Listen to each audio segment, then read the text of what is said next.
fez um discurso político de narrativa, poderia estar, que é a repetição do que ele faz durante muito tempo, a gente comentou isso aqui no programa, durante 5 horas. O ministro Fux realmente foi na letra da lei, foi nas condutas.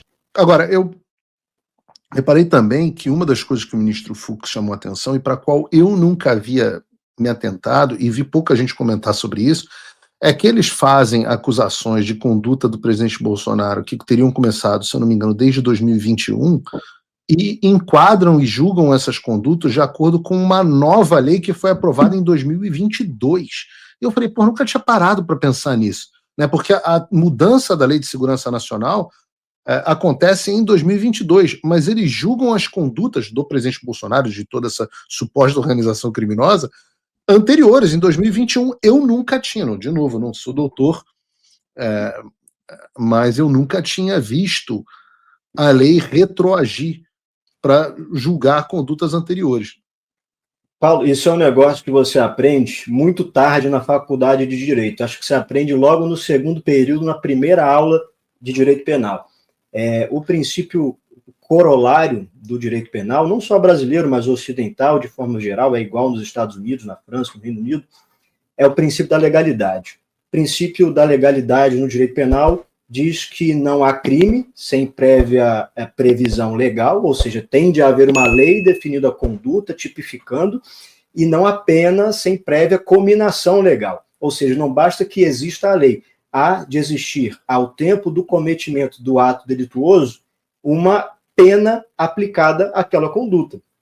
Por isso mesmo, no direito penal, existe um outro princípio que diz que a lei não poderá retroagir em desfavor do réu. A única hipótese em que a lei penal pode retroagir é quando é para beneficiar o réu. Então, o que a gente vê é que o voto do ministro Luiz Fux é o voto de um juiz que está preocupado com a lei, preocupado com a Constituição, que eles juraram defender no Supremo Tribunal Federal. Os outros votos já parecem mais votos de opiniões pessoais, de militância política, já não se parecem nem um pouco com os ensinamentos que nós aprendemos nas salas de direito. Eu achei isso muito interessante. Estava acompanhando, inclusive, o voto da Carmen Lúcifer agora. De um modo geral, o voto do Flávio Dino teve 1h30, foi basicamente um discurso político. O voto do Alexandre de Moraes, eu não vi nenhum apelo à lei, nenhum apelo a grandes juristas, nenhum apelo à jurisprudência, nada disso. Fez um discurso político de narrativa, poderia estar, que é a repetição do que ele faz durante muito tempo, a gente comentou isso aqui no programa, durante 5 horas. O ministro Fux realmente foi na letra da lei, foi nas condutas, ele foi verificando que cada prova, inclusive provas adulteradas, ele menciona provas adulteradas e menciona provas inventadas pela Procuradoria-Geral da República, dizendo, está dizendo aqui no inquérito policial que foram feitas tantas impressões de página, mas no final das contas, quando vai no inquérito policial, não foram feitas tantas impressões de página. Não é isso que diz o inquérito. É uma diferença muito grande entre política, e não importa o que você pensa, não importa o lado que você esteja, mas, sem dúvida nenhuma, alguém que assiste olha a diferença entre um discurso político, que é a minha esfera, né, para um voto jurídico, que é mais a sua esfera, a esfera da doutora, e por aí vai. Sim, como o ministro Fux também levantou, o papel do juiz não é fazer juízo político.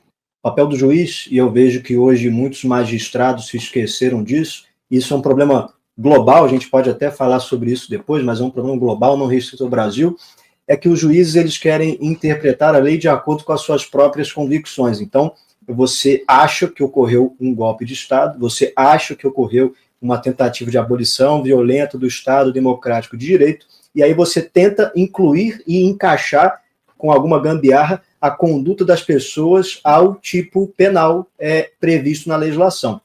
Agora, o papel do juiz não é esse, o papel do juiz é ler a lei e aplicar a lei. Na doutrina americana, o máximo que você pode fazer, na doutrina do originalismo, não é buscar qual era o intento original daquela legislação. Nunca, jamais, em nenhuma circunstância, deve um juiz colocar as suas convicções pessoais, os seus achismos na legislação, porque assim o tribunal se torna um tribunal político e não uma corte constitucional. Inclusive, o ministro Fux abriu o voto dele falando sobre isso, né? O Supremo não pode ser uma corte política, há de ser uma corte constitucional.